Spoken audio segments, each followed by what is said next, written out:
So Thomas backed up to collect his old trucks. He collected some coal from the coaling plant. Then he raced across the countryside. "Ha!"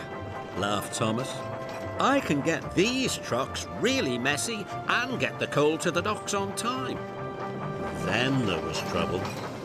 The rusty coupling broke. Thomas's trucks were rolling by themselves. "Cinders and ashes!" cried Thomas. Thomas applied his brakes, but he stopped too quickly. The trucks bumped into the back of Thomas, and the coal spilled all over the tracks. Thomas was stuck.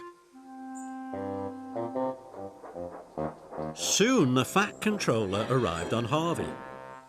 "Thomas, these trucks are too old for pulling coal," the Fat Controller said sternly. "And now you have caused confusion and delay." "Sorry, sir," said Thomas.